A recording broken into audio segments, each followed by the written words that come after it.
Азыр сиздерге ушул Mercedes-Benz Sprinter оор жүк ташуучу унааларды көрсөтүп коеюуну чечип атабыз. Жалпыңыздарга ассаламу алейкум. Машина Кейж каналынын көрүүчүлөрү. Ош шаарында Жапалауна базарындабыз. 13 ноябрь 2022 жыл. Мо Porter'ды көрсөткөн себеби сатылды. 725 миңге деди. Шундайга. Так, мо Тикоч. Тико сатылды? Канчага кетти? 170 миңге. Жылы канча? 97. Болуп насып болсун. Механика. Porter сатылды? Канчага кетти? 850 алыпсыңар, насып болсун. 850. Porter 1 850. Свежий перегон окшойт анда. Ушундай. Азыр мен аркы беттеги европейский жактагы машиналарды тарттым, бирок аларда мында кайтуу жок эле. Бул жактарда аябай көп экен. Матчи сатылдыбы? Канчага кетти? 250 миңге. Жакшы насып болсун. 250 миң. Porter сатылды, сатылбадыбы? Сатылды 830. Канчага кетти? 830. 830 миңге. Аябай көп экен матчиз Porter'лер. Да, бир көрсөтүп коер эми алар да. Машина Кейж. Матчиз сатылды окшойт, а? Канчага кетти? 250.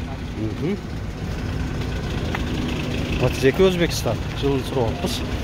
Мо Porter 133 CRDI. Бул да сатылды окшойт, а? Сатылбадыбы? Канча деп атасыңар? Сатпай турган, болду. Булар сатпай туруп, базарга кайта турган болуп калдык дейт. Эми темабыздын өзөгүн баштай берели.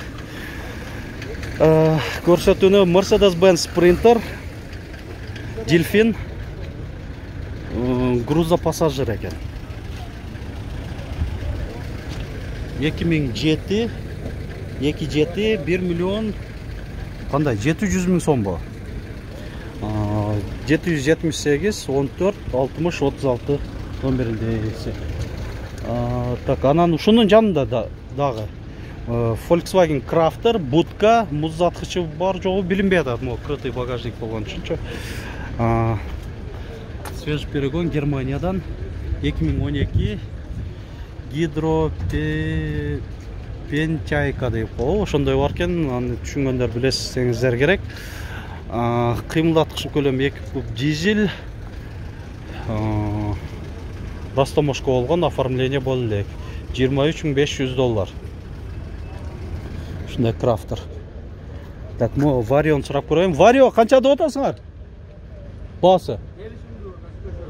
2003 келишимдүү дейт. Келишимдүү болсо өздөрү билет эми. Так. Ол жерде Delfin. Шуну көрсөтөйүн. Бул жүргүнчү ташуучу. Шаар ичинде окшойт. 28 22 1 миллион 350 миң сом. Тез кабар бака кайсы? Машина Кейж. Так, анан жактар бир аз ылай болуп кетиптир. Озон сурап көрөлүчү. 412 модельде Sprinter. Бул дагы грузопассажир экен. 1998 29. Баасын канча деп атасыз? 750 миң сом. Кош дөңгөлөктү айтмакчы. 4-cü modeldeyler, özü bilesler. Koç дөңгөлөктү болуп калат. 400'den baştalgаны. Kança da otası 750 ming kemi var. 208. model ekan. Gruza pasajer ekan ha bunda. 2004 22 kıymıldatkıcı kөлөмү. Есин байланыш номери 777 38 43 51 mi? Motorları жакшы дейт. 412 модельде Sprinter жүк ташуучу, кош дөңгөлөктүү 1997 29 550 миң сом.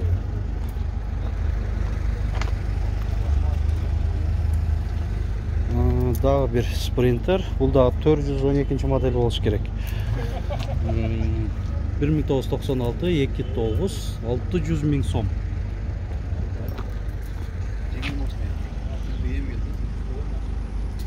Бұл да жүк ташуучу экен. Эми жүргүнчө ташуучу 312 модельдеги спринтер.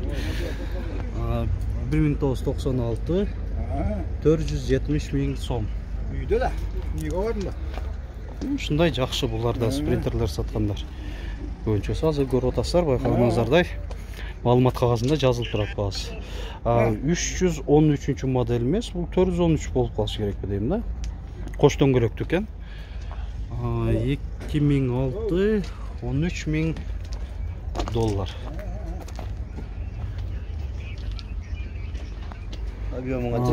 Газель. Бул дагы жүк ташуучу кылып койгон окшойт, өзү айнектери бар экен.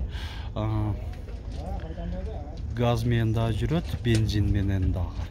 3,5 тонна жүк көтөрүмдүүлүгү бар экен. Көтөрөт экен 1992 28 250 миң сом. Спринтер, бул да кош дөңгөлөктүү 413 модель болуш керек.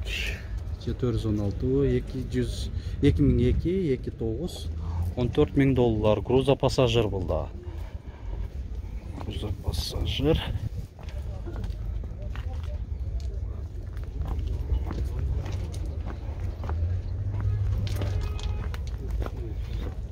Көбүнчө груза пассажирлар эле болуп калып атат. Могул дагы ошондой спринтер. Кош дөңгөлөктүү 2003 29.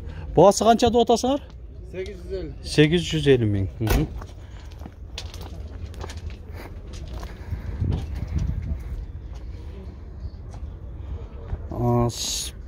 Дельфин. Жүргүнчү ташуучу, шаар аралык каттамга ылайыкташтырылган. 2008-27. Баасын сурап болду силерденби? Канча деп атасыздар? Так. Баасын канча деп атасыздар? 15 сурап. 15 миң, а? Анда бул баягы шаар аралык каттамда экен да, жакшы экен. Ошого ылайыкташтырып жасалган салону. 15 миң кеми бар дейт. 15 миң доллар. Анан да кете берели, могу жерде спринтер, бул дагы жүк ташуучу болуптур, өзү мурда пассажир болгон окшойт. 2008 440 миң сом. Тез арада сатыш керек экен. 2008. Карап көрүңүздөр. Кош дөңгөлөктүү экен. 413-үбү же 416-бы? 13. Баасы в принципе жакшы эле жазган экенсиң. Мотор коробкалар жакшыбы? Кузовто иши бар дейт. Россияда алып келингенби? Жок, Кыргызстанда 3 жылдан бери жүрөт. 3 жылда Кыргызстандан бери эле жүрөт дейт. Жакшы. Колго теримде айтып коелу, канча берип бересиң? 380. 380-ге берип бересиң, а? Жок. Болуптур. Мына көрдүңүздөр. Машинкаласыңарбы? Жок. Бул жакта дагы спринтер 313 модельде. Бул да груза пассажир экен. 2000-жылы чыгарылган. 22 800 миң сом деп жазылып турабы? Азыр сурап көрөлүчү. Ичинде 800 миңби? 800 миң дейт тура. Эми бул жакта оор жүк ташуучу унаалар катарына өтүп, бир аз маалымат бере кетейин. Mercedes-Benz Vario, будка, дубль кабина, 815 модель. 1995, 18,5 миң доллар.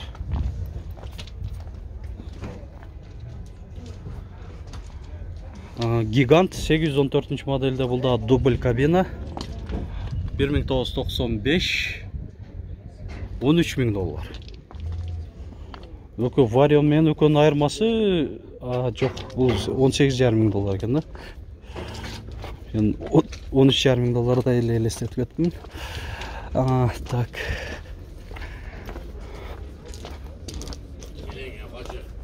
Анан атегон дагы көрсөтүп болду. Муздаткычы бар экен. Бар окшойт, ошондой көрүнүп атат. Же жокпу? 2001-43 маалымат кагазында жазбат бар да. $21,000 Германиядан. Жок, муздаткычы жок экен.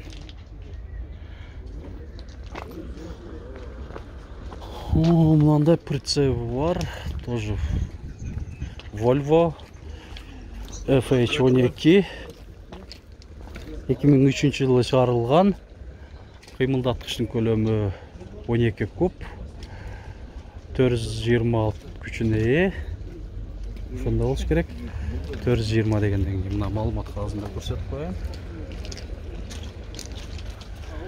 Мындай баасы жазылып атыр бирок. Прицеби бар, кыйла узун болуп калат экен, мына байкаганыңыздар.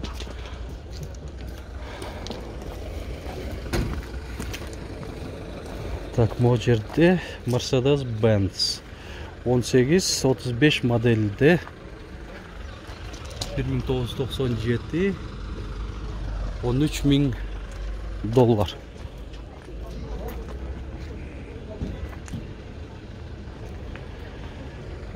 КамАЗ самосвалдарды өткөн аптада тартканмын, ошондой ойдон эле тургансыйт. Мындай жаңылуулар деле жок. Кызыксаңыздар ошол видеобузга кирип, видео баракчабызга кирип, Машина Кейж каналын. Анан ошол өткөнкү 6 ноябрда тартылган видеобуздан көрүп атсаңыздар болот. Видеобузду эми жыйынтыктайбыз. Лайк басып коюуну унутпаңыздар. Өз ой сунуш пикириңиздерди адаттагыдай эле комментарий жазып калтырыңыздар. Каналга жазыл электер, жазылыңыздар.